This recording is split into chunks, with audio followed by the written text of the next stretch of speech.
Então tá aí, governador Alceu Colares, que esteve à frente aí do Executivo Gaúcho de 91 a 95. Bom ano 91, hein, Bruno? Boa safra. Boa safra saiu daquele ano. Mas ele é eleito antes, mas correto. Primeiro, e se ressalta isso, que ele foi o primeiro negro eleito governador do estado e prefeito de Porto Alegre, mas primeiro e único nesta situação, nessa condição. Mostra que a condição de eleger figuras que saiam daquele lugar de um padrão, né, de ser um homem branco mais velho, né? O Rio Grande do Sul já elegeu um governador negro, já elegeu uma mulher, elegeu não na primeira vez, mas quando reelegeu sabendo que o governador é homossexual. Então esse tipo de debate ele é importante que se tenha, que se traga à tona justamente para compartilhar esse entendimento com a sociedade, o quanto a gente pode avançar, evoluir em termos de entendimento de pensamento para fugir do padrão. O que acontece, e acho que o Colares ele teve nessa condição, ele era um líder popular, não no sentido ruim de um populista que se mantinha nas condições, nos cargos políticos, como alguém que estava ali atendendo a vontade pública para se manter, para permanecer. Tanto que, assim, ele passou por dificuldades durante seu governo, especialmente com uma posição à esquerda. A oposição à esquerda foi muito forte a ele, além de outros opositores e partidos à direita, e ele acabou não buscando outros cargos de maior relevância que poderia ter conquistado. Não tinha reeleição naquela época, né, para o governo, mas ele podia ter buscado um Senado, que acabou não acontecendo. Mas ele não se colocava e não se elegeu como um populista, pura e simplesmente, mas como uma pessoa que tinha um forte apelo junto à sociedade pelo seu discurso, pelos seus posicionamentos, pelo que ele implementou. Foi trazido aí a fala da Neuza Canabarro, que foi não somente primeira-dama, mas também foi secretária de Educação do seu governo, e aí acabou também o papel dela, a posição dela no governo também incomodou muitas pessoas. Me remete até o que falam hoje da Janja em relação ao Lula, porque a Neuza foi muito ativa enquanto primeira-dama. E isso gerou muito desgaste na figura do Colares, porque tinha aquele entendimento, e aí acho que aí a gente pode pôr na conta do machismo, né? De por que essa mulher está ali interferindo, influenciando nas decisões. Também por ele ser negro, né? Exato. Então, assim, teve uma composição muito grande de fatores que fez com que ele, embora tendo uma boa aceitação popular, acabou não avançando ou não permanecendo por mais tempo após, né, a eleição dele como governador. Ele já ocupava funções públicas antes, deputado e prefeito de Porto Alegre, logo antes, né, prefeito de Porto Alegre, logo antes de ser governador do estado. E, aliás, eu que estudei orçamento participativo, muito se fala que tem um berço, por mais que Pelotas tenha tido também lá o seu pezinho com Bernardo de Souza. Mas que na época do Colares e das reuniões das associações de bairros, e buscando coletar junto com a população o que se queria para essa reabertura política que estava acontecendo no Brasil e como é que Porto Alegre também participaria disso, a questão do orçamento já havia sido demandada, que as pessoas pudessem participar na decisão do orçamento público, que embora não tenha sido implementada por ele, mas abriu uma porta de, olha, esse é um caminho a se seguir. Então, embora não tenha sido criação dele, mas ele tem lá, sim, sua participação também na criação do conceito de orçamento participativo, que é a população participar dessa tomada de decisão junto aos investimentos públicos da cidade, e aí pode passar para outras esferas, do estado e do país. Então, ao seu Colares, ao seu Dedeus Colares, sem dúvida uma participação muito grande aqui na política do nosso estado, e partiu numa idade que já se espera que isso aconteça. Claro, ele já vinha doente há alguns anos, mas chegou aos 97 anos, ainda recebia visitas em casa, teve neste ano encontro de ex-governadores que foram visitá-lo, então ele não estava fora do eixo ali de uma vida social, ele só estava mais recluso em função da saúde debilitada. E, Bruna, a gente já tinha relembrado aqui o quanto que o Colares era realmente uma pessoa querida por adversários, por companheiros, por amigos e pela população geral, por ele ser muito aberto, assim, uma pessoa muito afável, muito acessível, brincalhona, ou seja, ele não era uma pessoa que fugia da brincadeira, da flauta, da cutucada. Ele tacava a flauta em alguém e recebia de volta, e gostava dessa brincadeira.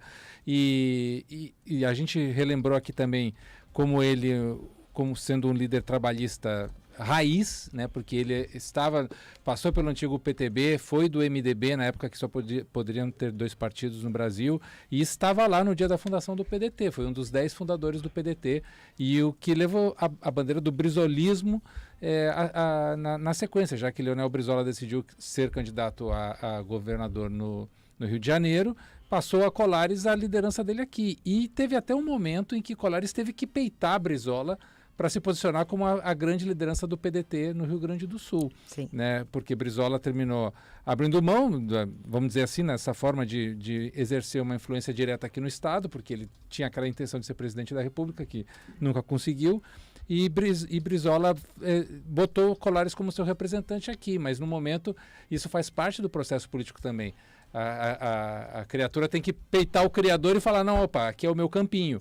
E houve vários momentos em que Brizola foi enfrentado por Colares dentro de um debate democrático, político, normal, mas para também Colares ocupar um espaço de liderança importante aqui no Rio Grande do Sul do PDT.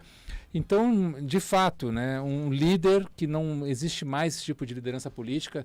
A gente tem aí alguns poucos representantes dessa geração, Pedro Simon, Jair Soares, são pessoas que vêm de uma ideia de política um pouco diferente do que a gente tem hoje, que é mais pragmática, né? Que é mais assim, quanto que quanto que custa, onde é que a gente está posicionado? É uma posição, hoje o político, ele trata mais a política com menos carinho, vamos dizer assim, que esses senhores dessa época tratavam. Como a Bruna falou, né, 97 anos, tem uma vida bem vivida, é uma boa idade, digamos assim, para dizer assim, não, vivi a vida com qualidade, e Alceu Colares foi essa pessoa, uma pessoa querida. E ontem a gente viu isso no velório, né? Para quem acompanha, conseguiu ver imagens do velório, se não viu, tem no site ali do Jornal do Comércio, tem fotos, bandeira do Brasil, bandeira do PDT e a bandeira do Grêmio. Isso, era um grande gremista, né? Gulfo, tu que, assim, lembra, talvez tu não morasse aqui na época, de 91 a 95, né? Não. Mas, assim, tu era o único de nós que já era, né? A Bruna já era nascida, mas tinha lá... Tenho poucas lembranças deste momento. Tu acha que a questão dele ser, assim, muito respeitado e querido também pelo lado da direita, sim, isso se deve única e simplesmente ao fato dele ser uma pessoa super carinhosa, super querida, super respeitosa, ou também ao fato de que a polarização naquela época talvez não fosse tão acentuada como é hoje, porque hoje tem mais ataques, né? Hoje está tudo muito dividido. Não que lá não tivesse isso, mas me parece, assim, pelo que eu vejo, que tinha um pouco menos naquela época, não? É porque o processo pós-ditadura, Giba, fez com que todos os políticos simpatizantes da extrema-direita e de uma direita mais radical ficassem calados. Houve, assim, não se dava espaço para isso e ninguém tinha a coragem de expressar esses pensamentos. Era muito próximo, todo mundo lembrava ainda do que foi a ditadura. Hoje tem gente que já esqueceu o que foi a ditadura. Exatamente. Né? Então, quem era mais à direita se posicionava ou num lugar como foi o PDS, depois passou para ser o PFL, ou o PP, que é um partido mais conservador.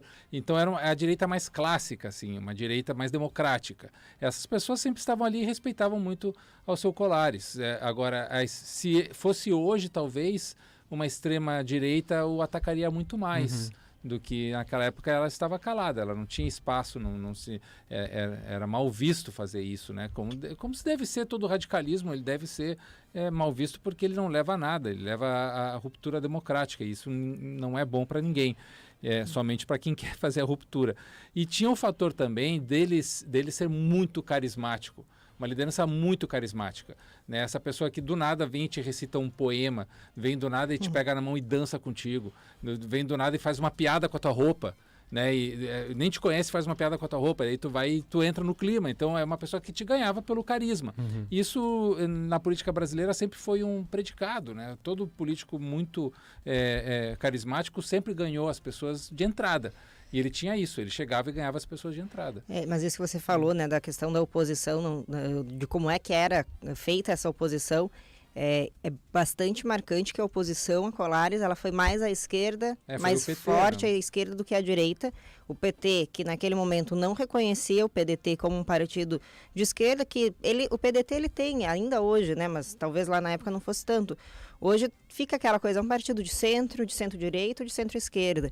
Embora na sua origem ele seja de centro-esquerda. Né? Ele tenha nascido como partido de centro-esquerda, mas foi o PT, que na época não era governo, por mais que fosse prefeitura aqui de Porto Alegre, mas não tinha alcançado ainda o governo federal, então não tinha feito esse movimento ao centro para dialogar com esse espectro político. Então era um partido de esquerda muito marcado e foi quem mais fez oposição ao Colares. Teve a questão, lembro de ouvir notícias também, né, mas mudanças na área da educação que a Neuza tentou implementar e que não foram bem aceitas, e isso acabou gerando uma oposição muito forte. Ela foi muito atacada, e aí volto a dizer... atacava muito o isso, o CEPERS, que é o Sindicato dos Professores do Estado. Então, eu vejo isso. Claro, ela teve essa ação do calendário rotativo, que se tentou implementar nas escolas, que mudava a lógica do calendário escolar que se tem hoje, né, que vai ali do fim de fevereiro, março, até o fim de novembro, início de dezembro. Então tem aquele período de férias que a gente considera férias escolares. O calendário rotativo trocava essa lógica, mudava.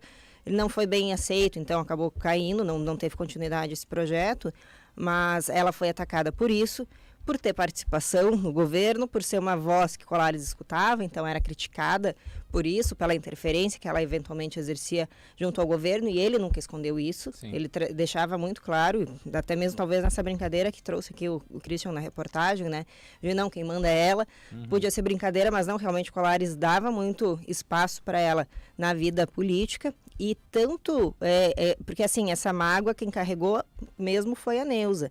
Ela chegou a declarar apoio a candidaturas de direita, extrema-direita, que a gente considera, nas eleições recentes. Embora não Colares, porque ele pouco tinha condição de se manifestar, de falar, mas a Neuza ela não escondeu ter, entre PT e Bolsonaro, optar por Bolsonaro. Por ter essa... ter firme essa ideia de que ela não se aliaria novamente, nunca se aliou ao PT, mas de que o PT não receberia o apoio dela. E aí Colares, como nos últimos anos até era difícil conseguir entrevista com ele, porque sempre acabava sendo barrado nela pela situação de saúde, ele não conversava mais com a imprensa, teve poucos momentos nos anos recentes, pelo menos desde quando eu estou aqui em Porto Alegre, nos últimos 15 anos, que ele tenha falado com a imprensa. Então ela era essa porta de entrada, e ela acabou migrando esse perfil que ele tinha de ser mais, você até mesmo disse, né, a gente comentava aqui um pouco antes, chegou a ter cargo no governo federal na época dos governos petistas. Sim. Mas ela jamais se posicionou a favor do PT. Ela foi muito atacada. Foi muito atacada, Então, certamente deve ter aí uma mágoa, alguma situação assim que é pessoal dela e que tem que ser respeitada. Isso, né? Mas pensando nessa pergunta do Giba, né, a direita ela não tinha essa oposição tão... Não digo forte, porque forte não é um problema. O problema é só uma oposição que seja violenta, agressiva, que incite o ódio. E isso não se teve na época com a direita, mas se teve próximo disso com a esquerda. E Bruna, só para relembrar historicamente essa briga do PT com o PDT que a Bruna trouxe, em 89, na candidatura a Lula, Brizola atacava Lula veementemente. Eles eram adversários políticos e era assim, o principal adversário de Brizola era Lula. Ele batia muito. Porque era ali que ele disputava votos. Isso, eles brigavam muito nos debates, nos comícios e tal. E depois, em 94, o Brizola foi vice de Lula.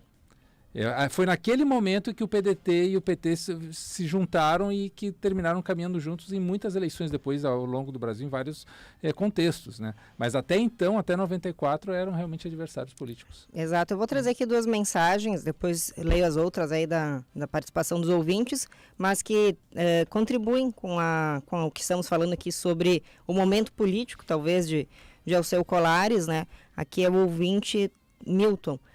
A Neuza bagunçou a educação, tem esse entendimento por parte do setor educacional e, de fato, a reclamação foi muito grande de como porque a mudança do calendário escolar foi colocar a aula em período que naturalmente seria de férias, foi colocar férias naquele momento em que as pessoas têm por padrão, que a gente entende hoje, ser um período de trabalho, não de férias. Então, teve essa questão educacional, né, que o calendário rotativo não foi bem aceito, incorporado, e que o PTB do Getúlio nunca foi de esquerda. Isso que nos manda o Milton. O trabalhismo inglês, né, que é o trabalhismo liberal. Sim. O PTB, só para dar esse contexto, ele, nesse momento, ele brigava com o comunismo, pela atenção dos trabalhadores. Era a briga, a origem do trabalhismo na Inglaterra foi para justamente tirar do comunismo a possibilidade de representatividade dos trabalhadores, na época da Revolução Industrial e pós-Revolução Industrial. E o trabalhismo do PTB é originário nesse movimento. Perfeito. E aqui tem a mensagem da Luciane, aqui do Apricot Bistrô. Bom dia, Lu. Bom dia, Lu. Ela manda, não vamos esquecer que foi na administração Alceu Colares, em Porto Alegre, que se abriu a porteira para a construção de arranha-céus junto ao Guaíba. Foi quando levamos tijoladas, da votação contra isso. Foi também quando abriram a rua Paulo Gama junto ao URGS e junto ao mini zoológico que existia ali. Foram muitas polêmicas na administração Colares na prefeitura.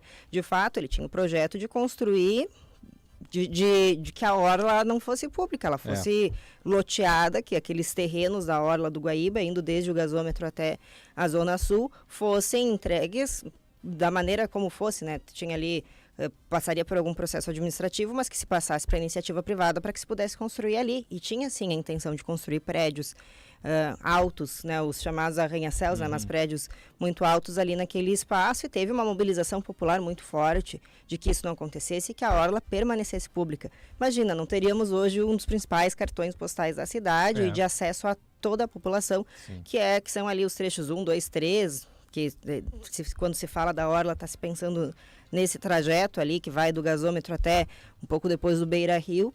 E sim, tinha essa intenção do Colares de construir. Ele abriu ali a Edivaldo Pereira. Não, já tinha a Edivaldo, mas enfim. Se já tinha, mas ele fez obras ali. Fez obras ali. Eu vou ter que agora buscar um pouquinho mais para lembrar, trazer com precisão. A Lu está digitando ainda, talvez ela complemente. Mas é isso, também passou por polêmicas aqui na gestão na Prefeitura de Porto Alegre. A gente vai terminar 2024 sem ir no Apricot